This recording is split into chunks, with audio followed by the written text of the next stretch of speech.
নমস্কার, আপনারা দেখছেন সবার কথা নিউজ, আর সঙ্গে আমি রয়েছি রাজীব। এই মুহূর্তে যে এক্সক্লুসিভ খবরের দিকে যাব, আপনারা জানেন যে কদিন আগে অর্থাৎ 8 তারিখে 8ই আগস্ট যে নরকীয় ঘটনা ঘটে গেছে আরজি কর হসপিটালে।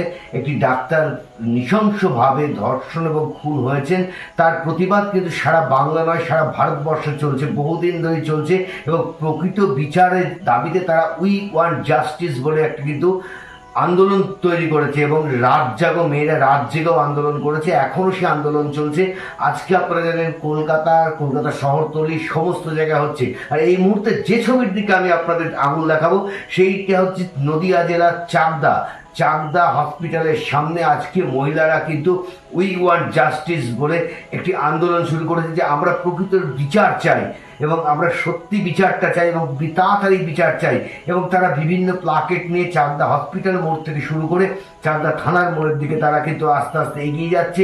আজকের এই মিছিলে পা মিলিয়েছে, আপনারা দেখতে পাচ্ছেন কত লোক তারা পা মিলিয়েছে। আপনাদের সেই ছবিটা দেখাচ্ছি, সেখানে আমাদের ক্যামেরাম্যান রয়েছে, সেই ছবি সরাসরি আপনারা সবার কথা দেখতে পাচ্ছেন। কারণ এখানে কত মানুষ রয়েছেন তা বলা বাহুল্য, প্রায় 1006, মানে জনসমুদ্র বললেও ভুল হবে। বেশিরভাগই মেয়েরা, তারা কিন্তু আজকে সমস্ত রাজনৈতিক পতাকা ছেড়ে দিয়ে তারা কিন্তু পথে নেমে যে শুধুমাত্র ভারতের বর্ষের পতাকা নিয়ে এবং একটা ধিক্কার পতাকা নিয়ে। শুধু তাদের প্লাকার্ডে লেখা রয়েছে চি উই ওয়ান্ট জাস্টিস। এখানে কোনো রাজনৈতিক রং নেই, এখানে তারা শুধু মানুষ এবং তারা প্রকৃত বিচার চাইছে, নারীদের স্বাধীনতা এবং নারীরা যেভাবে অত্যাচারিত হচ্ছে। আপনারা জানেন পশ্চিমবঙ্গের বিভিন্ন জায়গায়, শুধু পশ্চিমবঙ্গে নয় ভারতবর্ষের বিভিন্ন জায়গায় বারবার নারীরা অত্যাচারিত হচ্ছে এবং ধর্ষিত হচ্ছে, এরকম খবর বহু আমরা তুলে ধরেছি এবং বিভিন্ন চ্যানেলের মাধ্যমে আপনারা দেখেছেন। কিন্তু আজকের এই যে নরকীয় ঘটনা, এই নরকীয় ঘটনার কিন্তু তারা প্রতিবাদ চাইছে। জানি না আগামী দিনে এই আন্দোলন কোথায় যাবে আমরা বলতে পারবো না, তবে সরাসরি আপনাদের সেই ছবি তুলে ধরছি। চাকদা থানার হসপিটাল মোড় থেকে তারা সরাসরি চলে এসেছে চাকদা রেলগেট, এবং চাকদা রেলগেট থেকে তারা আবার থানার মোড়।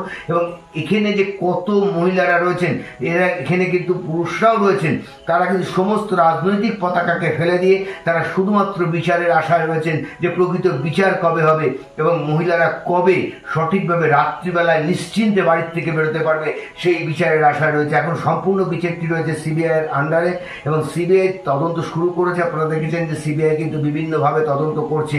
তবু যতদিন না পর্যন্ত তদন্তের ফল প্রকাশিত হচ্ছে, আগামী 3-4 মধ্যে মনে হয় সূত্র খবর যা জানা যাচ্ছে যে সিবিআই সম্পূর্ণভাবে তাদের সমস্ত নথিপত্র সুপ্রিম হাইকোর্টের কাছে, মহামান্য আদালতের কাছে তুলে দেবেন।